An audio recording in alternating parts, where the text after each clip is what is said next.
Hello friends, তোমাদের সকলকে দাদেবজির চ্যানেলে স্বাগত। আজকে আলোচনা করব ক্লাস 11 পলিটিক্যাল সায়েন্সের যে প্রথম অধ্যায় সেখান থেকে কিছু গুরুত্বপূর্ণ এমসিকিউ টাইপ কোশ্চেন। ঠিক আছে, আজকে পার্ট 2। তার আগে পার্ট 1 ভিডিওতে কিন্তু আরও কিছু গুরুত্বপূর্ণ এমসিকিউ টাইপ কোশ্চেন আলোচনা আমি করেছি, সেটা ডিসক্রিপশনে লিঙ্ক দেওয়া আছে বা চ্যানেলে গিয়ে দেখতে পারো। দেখো, প্রথম তারে কোশ্চেন দেখো যে রাষ্ট্রবিজ্ঞানের রাষ্ট্রকেন্দ্রিক সংজ্ঞা দিয়েছেন কে?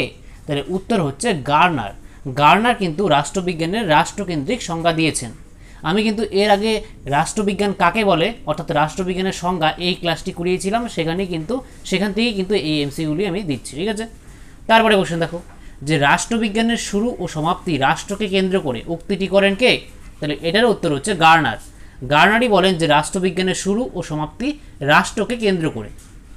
তারপরে কোশ্চেন দেখো যে political science the discipline and its dimensions গ্রন্থটির লেখক হলেন। তাহলে উত্তর হচ্ছে ওয়াসবি। ওয়াসবি কিন্তু political science the discipline and its dimension গ্রন্থটির লেখক। তারপরে কোশ্চেন দেখো যে রাষ্ট্রবিজ্ঞান হলো রাষ্ট্রের বিজ্ঞান, উক্তিটি করেন কে?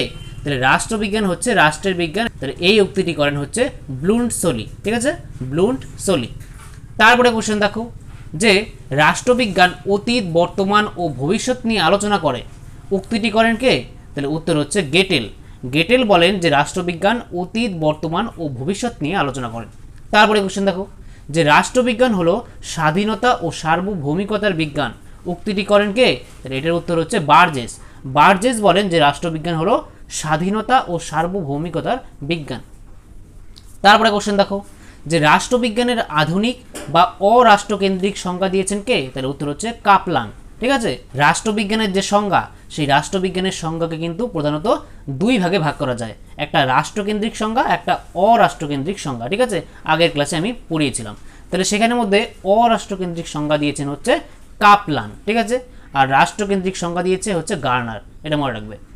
তারপরে কোশ্চেন দেখো যে রাষ্ট্রবিজ্ঞান হলো মূল্যের কর্তৃত্ব সম্পন্ন বন্টনের অনুশীলন, উক্তিটি করেন কে? তাহলে এটার উত্তর হচ্ছে ডেভিড স্টন।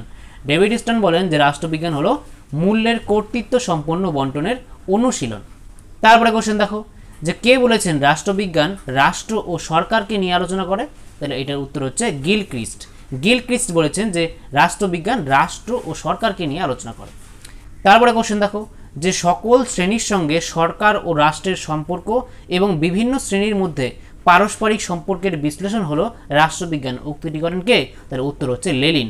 আমি যখন আগে ক্লাস করিয়েছিলাম তোমাদেরকে বলেছিলাম যে শ্রেণী, যেই রাষ্ট্রবিজ্ঞানের সংজ্ঞাতে শ্রেণী কথাটা থাকবে সেই শ্রেণী সম্পর্কিত যে সংজ্ঞাটা সেখানে সেটা হচ্ছে মার্ক্সবাদী সংজ্ঞা। তাহলে মার্ক্সবাদীদের মধ্যে তিনজন আছেন, একজন হচ্ছে মার্ক্স, একজন হচ্ছে অ্যাঙ্গেলস, আর একজন হচ্ছে লেনিন। তাহলে এটা হচ্ছে লেনিনের সংজ্ঞা রাষ্ট্রবিজ্ঞান সম্পর্কে।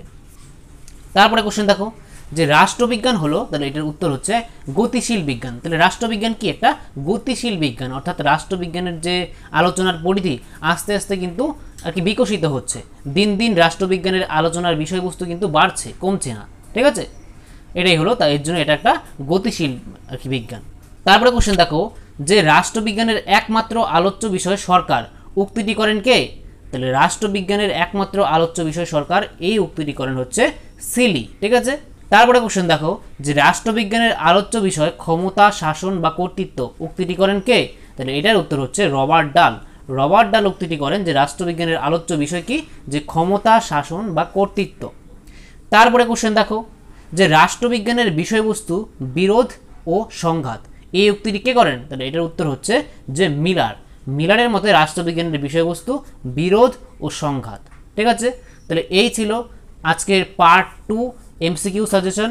তারপরে ক্লাস করাবো, তার ক্লাসের পরে কিন্তু আবার কিন্তু এমসিকিউ সাজেশন তোমাদেরকে দিয়ে দেবো। ঠিক আছে, তাহলে তোমাদের প্রতিটি ক্লাস করানোর পরে পরে কিন্তু আমি এমসিকিউ সাজেশনগুলি দিচ্ছি, তোমরা এগুলি খাতার মধ্যে লিখে তারপর রিভিশন করতে পারো, বা হাতে যদি সময় না থাকে তাহলে এই ভিডিওটি বারবার দেখতে পারো। ঠিক আছে, তাহলে ভিডিওটি শেষ পর্যন্ত দেখার জন্য তোমাদেরকে অসংখ্য ধন্যবাদ। দেখা হচ্ছে পরের একটি নেক্সট ভিডিওতে, ততক্ষণের জন্য বাই।